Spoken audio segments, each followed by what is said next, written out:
मित्रांनो, ठरलं तर मग या मालिकेच्या आजच्या भागामध्ये प्रताप प्रियाला विचारतो, हा सुरा महिपतने पाठवला, याचा आपल्याकडे काही पुरावा आहे का? त्यावरती प्रिया रडतच म्हणते, मामा कोण पाठवणार मग? पाठवणार तरी कोण? कारण महिपत हा माणूस फक्त पेढे आणि पत्रावर गप्प बसणार आहे का? त्यानंतर प्रिया तर अगदी सर्वांनाच घाबरवून ठेवते आणि पूर्ण आजीला म्हणते की पूर्ण आजी ऐक ना, तुला जर मंदिरात जायचं असेल ना तर मला घेऊन जा. तू अशी एकटी जात जाऊ नकोस आणि या महिपतमुळे सर्वांच्या जीवाला धोका आहे. आता असं म्हटल्याबरोबर घरातील सर्वजण म्हणतात, तन्वी असं का बोलतेस तू? त्यावरती अश्विन सुद्धा म्हणतो, तू एवढी पॅनिक का होतीये? तेव्हा अजूनच नाटकं करत प्रिया म्हणते, अरे अश्विन काय करू अजून मग? कारण हे सभ्य माणसांचं घर आहे, अजून किती सहन करायचं यांनी तरी. पुढे आता अस्मिता म्हणते की अर्जुनचा महिपत सारख्या माणसांबरोबर केसमुळे संबंध येत होता, परंतु फॅमिलीपर्यंत हे प्रकरण कधीच असं आलं नाही असं सर्वांना जेव्हा ती सांगते त्यावेळी मध्येच प्रिया म्हणते की या वात्सल्य आश्रम केसमुळे सगळं काही बिघडून गेलंय. या सायलीने सगळा घोळ घालून ठेवलाय. म्हणजे फक्त स्वार्थापोटी तिने भल्या माणसांच्या जीवाला घोर लावलाय. का ज्या क्षणी अर्जुनने ही केस घेतली ना, त्या क्षणापासून महिपत कुणाला जिवंत सोडणार नाही हे सायलीला चांगल्या प्रकारे माहीत होतं. पण तरीही तिने ते कॉन्ट्रॅक्ट केलंच आणि हे सगळे ना त्याचेच परिणाम आहेत असं म्हणून प्रिया अजूनच सुरा दाखवून सर्वांना घाबरवते. त्याच वेळी अश्विन विचारतो, तन्वी परंतु कायद्याचा धाक आहे की नाही काही? मग आता प्रिया म्हणते, अरे अश्विन तुला माहीत आहे का, कायद्याचा धाक ना आपल्यासारख्या माणसांना असतो, या अशा महिपतसारख्या राक्षसांना का असेल? तेव्हा पूर्णाजी म्हणतात, प्रताप अरे आता काय करायचं तूच सांग बाळा, आपण पोलीस कंप्लेंट करायची का असंही त्या विचारतात. त्यावेळी प्रताप विचार करतो आणि म्हणतो, पोलिसांना आता आपण काय सांगणार आहे पूर्णाई? आणि त्यांना कसं पटवून देणार आहोत की हा सुरा त्या महिपतनेच पाठवला म्हणून? तेव्हा प्रिया म्हणते, हो बरोबर आहे, म्हणजे पोलिसांना पटणार सुद्धा नाही की हा सुरा महिपतने पाठवलाय, कारण तो महिपत एवढा हुशार आहे ना, त्या सुऱ्यावर नाव तरी लिहिलंय का त्याने? नाही ना. मी काय करते, हा सुरा ना पटकन बाहेर टाकून येते. त्यावेळी अश्विन प्रियाला अडवतो आणि म्हणतो, अगं तन्वी थांब, इन्व्हेस्टिगेशन करायचं म्हटल्यानंतर हा सुरा नको का आपल्याकडे? तेव्हा प्रिया आता जरा घाबरते, कारण आपला प्लॅन आपल्या चांगलट येतो की काय अशी भीती एका क्षणी तिला वाटू लागते.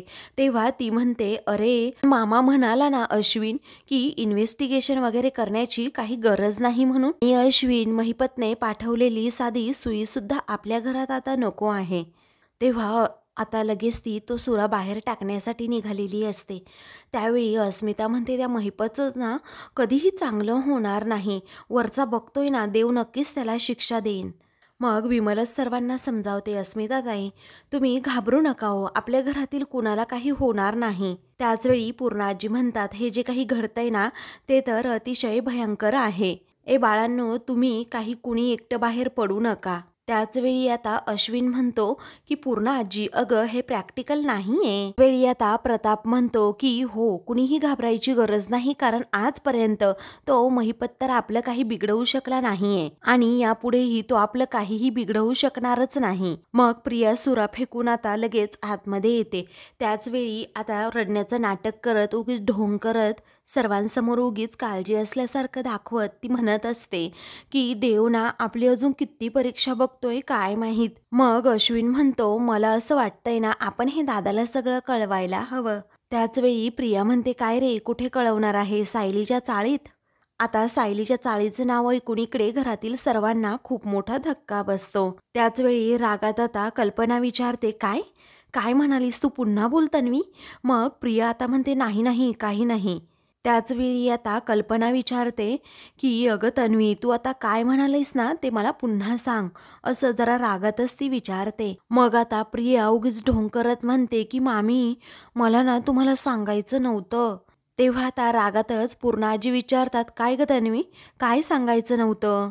त्याचवेळी प्रिया आता लगेच सत्य सांगू लागते की अर्जुन ऑफिसला गेलाच नाहीये, तो ना सायलीच्या चाळीत गेला आहे. हे ऐकताच घरातील सर्वांना प्रचंड मोठा धक्का बसतो. सर्वजण प्रियाकडे पाहू लागतात. मग उगीच नाटकं करत प्रिया आता सर्वांना सांगते, आज काय तो रोज रोजच त्या चाळीमध्ये जात असेल असंच मला वाटतंय आणि मधुभाऊंना मनवण्याचे प्रयत्न चालू आहेत म्हणे. त्याचवेळी घरातील सर्वजण टेन्शनमध्ये येतात. मग पुढे आता प्रताप विचारतो, काय ग तन्वी, तुला हे सगळं कसं माहीत? मग मी चैतन्याचं बोलणं ऐकल्याचं प्रिया सांगते. तेव्हा चैतन्य तर म्हणाला की अर्जुन सकाळी लवकर ऑफिसला गेलाय असं आता कल्पना म्हणते. मग आता प्रिया म्हणते की नाही, तो खोटं बोलून गेलाय, परंतु अर्जुन मला असं वाटतंय रोज सायलीच्या चाळीच्या तेथे फेऱ्या मारत असेल. मग घरातील सर्वजण टेन्शनमध्ये येतात. त्याचवेळी अस्मिता म्हणते की काही खरं नाही, आता या अर्जुनने ना कमालच केली, आजचा दिवसच खूप खराब गेलाय. त्याचवेळी आता अर्जुन तेथे येतो. तेव्हा घरातील सर्वांना असं टेन्शनमध्ये पाहून तो विचारतो, काय झालं, सर्वजण असे चेहरे पाडून का बसला आहात? तेव्हा प्रताप म्हणतो, एक गोष्ट असेल तर तुला सांगू ना अर्जुन. मग अर्जुन विचारतो, झालं तरी काय नक्की? तेव्हा पूर्णाजी म्हणतात, अर्जुन तू दिवसभर कुठे होतास? तेव्हा अर्जुनची जरा बोबडी वळते. त्याला काहीही बोलता येत नाही, न सांगता येत नाही. त्याचवेळी पूर्णाजी उठतात आणि म्हणतात, घरावर जेव्हा संकट आलं होतं तेव्हा तन्वी एकटी लढत होती. अर्जुनला आता जरा घाबरल्यासारखं होतं. नक्की काय संकट आलं आपल्या घरावर?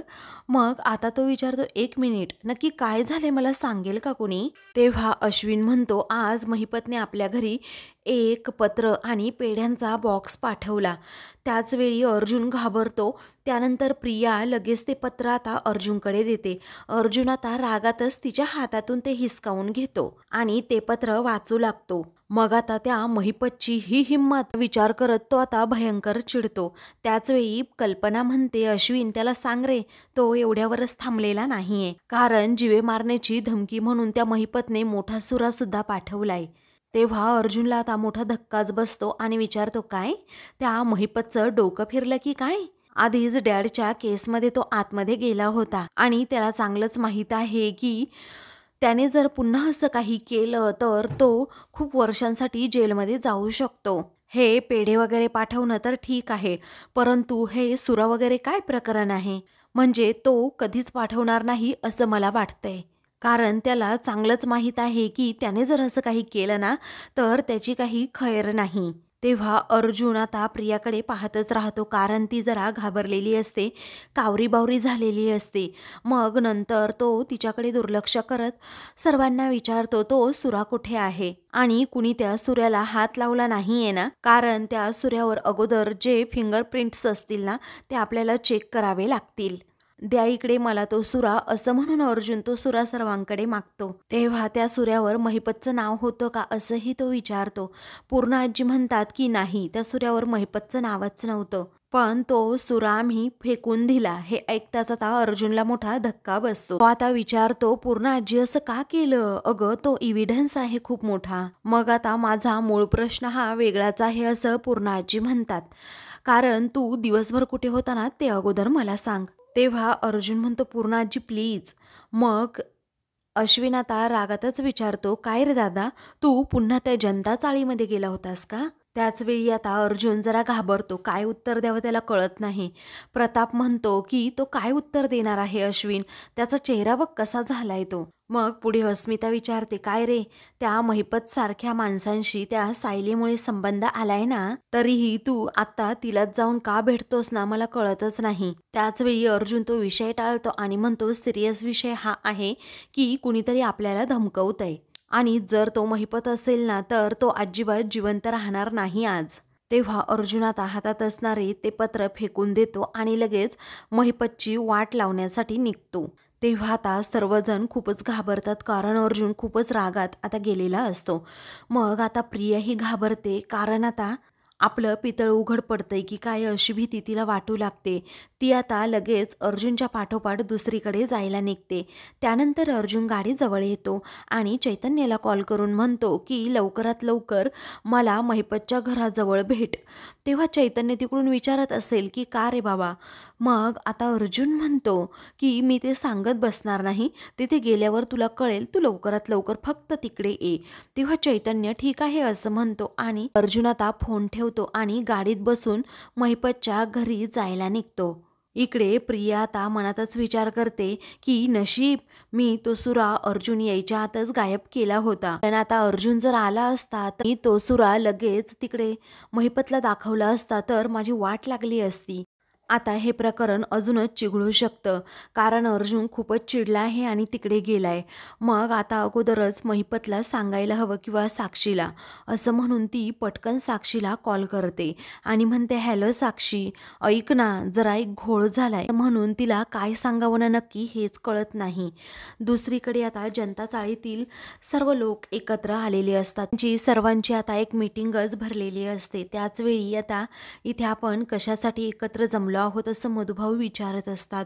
त्याचवेळी इथे आता संक्रांत आहे ना, त्यामुळे आपण एकत्र संक्रांत साजरी करायची जनता चाळीची रीतच आहे असं आता ते काका म्हणतात. मग आता सर्वजण खूप उत्साही असतात. आता संक्रांत कधी येते आणि आपण सर्वजण एकत्र सेलिब्रेट कधी करतोय. दरवर्षीप्रमाणे या वर्षीही मकर संक्रांत अगदी धूमधडाक्यात साजरी करण्याचं हे काका आश्वासन देतात. त्याचवेळी मधुभाऊ म्हणतात एकत्र मकर संक्रांत साजरी करताय हे ऐकूनच खूप छान वाटलं मला. मग सायलीला आणि कुसुमला देखील आनंद होतो. पुढे कुसुम आता म्हणते की अहो मधुभाऊ, एवढंच नाही तर दरवर्षी जे तरुण जोडपं असतं ना, त्याला पतंग उडवायचा मान असतो. वेळी आता कुसुम विचारते ताई, यावर्षी कोणत्या जोडप्याचा मान आहे हो. मग आता कुसुम अगं त्याच जोडप्याची आता चिठ्ठी काढायची आहे असं आता त्या ताई म्हणतात. त्यानंतर कुसुम आता सांगू लागते की सायली, तुला सांगू का ग, त्या जोडप्याचा मान खरंच खूप मोठा असतो. म्हणजे त्या जोडप्यामध्ये पतंग उडवण्याची अशी चढाओढ सुरू असते आणि असं म्हणतात ना, नवरा बायकोमध्ये जो जिंकेल तो हुकुमाचा एका असतो. तेव्हा सायली म्हणते हो का, असं आहे का, किती गोड आहे हे. त्याचवेळी त्या ताई सांगू लागतात की या बाऊलमध्ये जनता चाळीतील सर्व तरुण जोडप्यांची नावं आहेत. तेव्हा सर्वजण आता आपापसात कुजबुजू लागतात की कोण ती चिठ्ठी बाऊलमधून उचलणार. मग आता ते काका म्हणतात की यावर्षी ना आपण तो मान माहेरवाशिनीला देऊयात, म्हणजे सायलीला. तेव्हा सायली आता सगळ्यांकडे पाहतच राहते. तिला सर्वांचं एवढं प्रेम मिळतंय ते पाहून ती अक्षरशः भारावून जाते. ती ये ना ग पुढे, ती चिठ्ठी उचल ना. तेव्हा सायली पुढे येते आणि एक चिठ्ठी उचलते. त्यावेळी आता सर्वजण एक्साइट असतात की कुणाचं नाव येतंय. मग आता शीतल आणि गौतम बोराटकर असं सायली नाव वाचते. तेव्हा सर्वजण टाळ्या वाजवतात. ते कपल तेथेच बसलेलं असतं. मग आता तो गौतम म्हणतो की उद्या तर मीच जिंकणार आणि शीतल ऐक हा, उद्यापासून तुला माझंच ऐकावं लागेल. मग आता ती शीतल म्हणते नाही नाही, जिंकणार तर मीच. मग आपल्या घरावर आणि तुमच्या मनावर फक्त आणि फक्त माझंच राज्य असेल. तेव्हा तिचं हे बोलणं ऐकून सर्वजण हसतात. तर कुसुम म्हणते चला चला, आता उद्याच्या तयारीला लागायचंय, कारण उद्याची संक्रांत ही अगदी धमाकेदार झाली पाहिजे. तेव्हा सर्वजण आता तेथून जाऊ लागतात. त्यानंतर आता मधुभाऊ, तुम्हाला बरं वाटतंय का असं ताई विचारतात. त्याचवेळी मधुभाऊ म्हणतात की हो, आता जरा बरं वाटतंय, जरा मस्त वाटते. त्याचवेळी त्या ताई म्हणतात की अहो, ही सगळी तर फक्त आणि फक्त तुमच्या जावयाची कमाल आहे. त्याने जर मेडिकल कॅम्प लावला नसता तर तुम्ही सुद्धा असे ठणठणीत बरे झाले नसते. माझ्या मिस्टरांवरही त्यांनी अगदी फुकटमध्ये उपचार करून दिले. खरंच त्या कॅम्पमुळे खूप फायदा झाला. जावई असावा तर असा, असं आता त्या ताई म्हणतात. मग आता सायली मनातल्या मनात अर्जुनचा विचार करते आणि गालातच हसते. दुसरीकडे अर्जुन आता महिपतच्या घराशेजारी येऊन थांबतो. ऑलरेडी चैतन्य तेथेच उभा असतो. अर्जुन गाडीतून खाली उतरतो तेव्हा चैतन्य विचारतो काय झालं अर्जुन.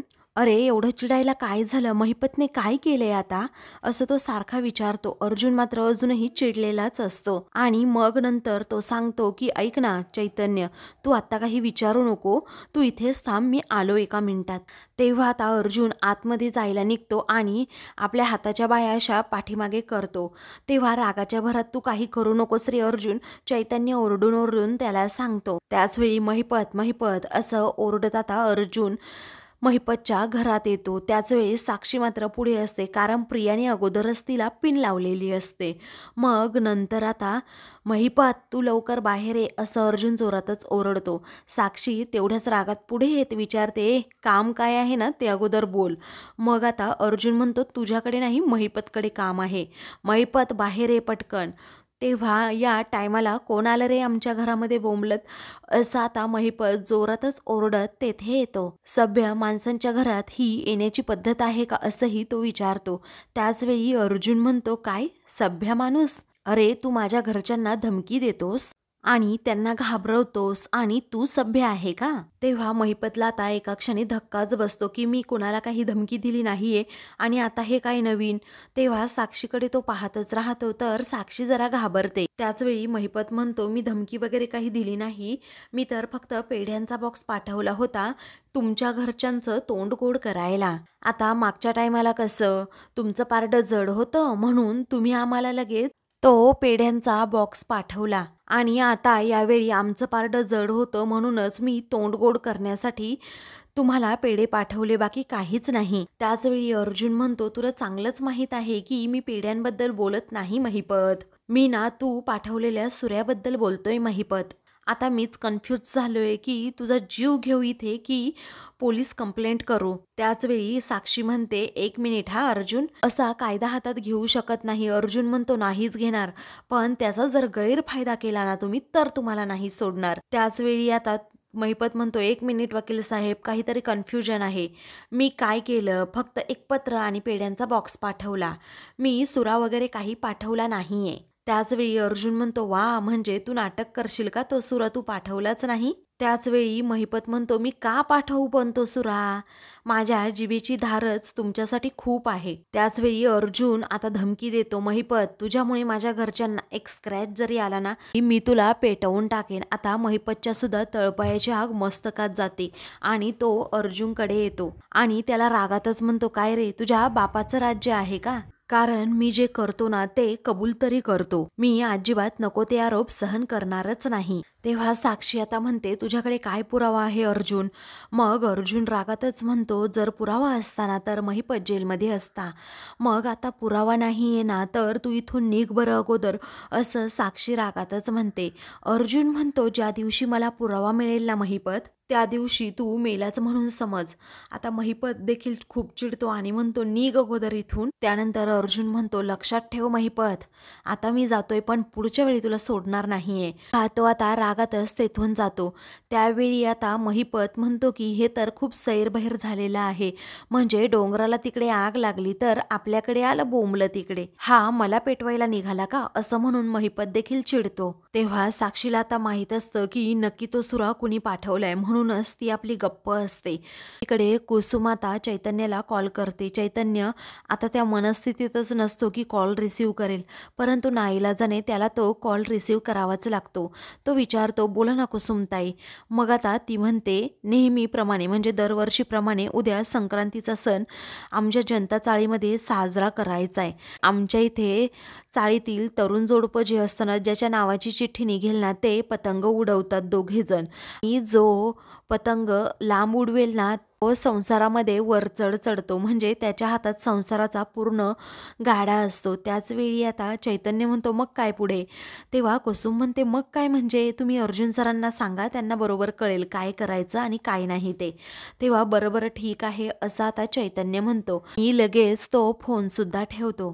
तच अर्जुन आता तेथे येतो. त्यावेळी आता चैतन्य विचारतो, अर्जुन मला तू सांगशील का रे काय केलं त्या महिपतने. मग आता अर्जुन म्हणतो, काही विचारू सुद्धा नको त्या माणसाचं मला, ही असली माणसं ना जेलमध्ये असायला हवीत. कारण त्यांना सोसायटीमध्ये फिरणं फ्रीली अलाउड सुद्धा नाही. फक्त मला एकच पुरावा मिळू दे, नाही 5 मिनिटात त्याला जेलमध्ये टाकतो की नाही बघच तू. चैतन्य म्हणतो की महिपतबद्दल एक चकार शब्द बोलायचा नाही असं म्हणून किती बोललास. अर्जुन आता म्हणतो चैतन्य, त्यावेळी आता तुझा मूड ठीक नाही मला माहीत आहे, पण मी तुझा मूड चांगला होण्यासाठी काहीतरी सांगू का तुला. तेव्हा अर्जुन म्हणतो बोल पटकन. त्याचवेळी आता चैतन्य म्हणतो मला कुसुमताईंचा फोन आला होता. तेव्हा अर्जुन जरा घाबरतो आणि विचारतो काय कुसुमताईंचा, माझ्या मिसेस सायली ठीक आहेत ना, त्या ओके आहेत ना, असं म्हणून तो अगदी हळवा होतो. अरे त्यांना काही झालं नाही ना, चल आपण आत्ताच जाऊयात तिकडे असं आता अर्जुन म्हणतो. त्याचवेळी चैतन्य आता त्याच्याकडे पाहतच राहतो आणि म्हणतो की अरे मी तुझा मूड चांगला करण्यासाठी तुला काहीतरी सांगणार आहे, तू असा उलटच कसा रिॲक्ट करतो रे. अरे कुसुमताईंचा तुझ्यासाठी एक निरोप आहे. अर्जुन म्हणतो अरे सांग ना, तो खूप एक्साइट असतो ते ऐकण्यासाठी. त्याचवेळी आता चैतन्य सगळं काही अर्जुनला संक्रांतीबद्दल सांगत असतो. यंग कपलची पतंग उडवण्याची स्पर्धा असल्याचं देखील म्हणतो. मग आता अर्जुनच्या लक्षात येतं नक्की काय करायचं.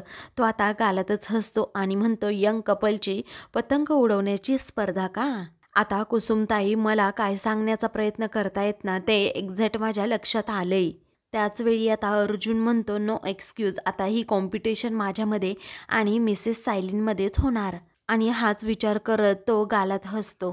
तर आता मित्रांनो पुढील भागामध्ये कुसुम सायलीला म्हणते त्यांना निमंत्रण दिलंय बरं का. मग सायली विचारते कुणाला. तेव्हा तुझ्या यांना, म्हणजे त्यांना सांगितलंय मी उद्या संक्रांत साजरी करण्यासाठी इकडेच यायचंय. तेव्हा सायलीला खूप आनंद होतो. तर दुसरीकडे आता पूर्णाजींना चक्कर येते आणि मळमळल्यासारखं होतं. अर्जुन चैतन्य संक्रांत साजरी करण्यासाठी तिकडे चाललेलेच असतात. त्याचवेळी पूर्णाजी काय झालं असं आता अर्जुन तेथे विचारतो. तेव्हा पूर्णाजी काय झालं ते सांगतात. अर्जुन मनात विचार करतो की आता तिकडे जावं तरी कसं काय. तर आता सायली सुद्धा तिथे आलेली असते. मग आता पतंग उडवण्याची स्पर्धा सुरू होणारच असते. तर दुसरीकडे अर्जुन म्हणतो पूर्णाजी आत्ता नॉर्मल होती, मग अचानक झालं तरी काय तिला. दुसरीकडे सायली मात्र अर्जुनची वाट पाहत असते. अशाच मालिकेंचे पुढील भाग पाहण्यासाठी चॅनलला सबस्क्राईब करा.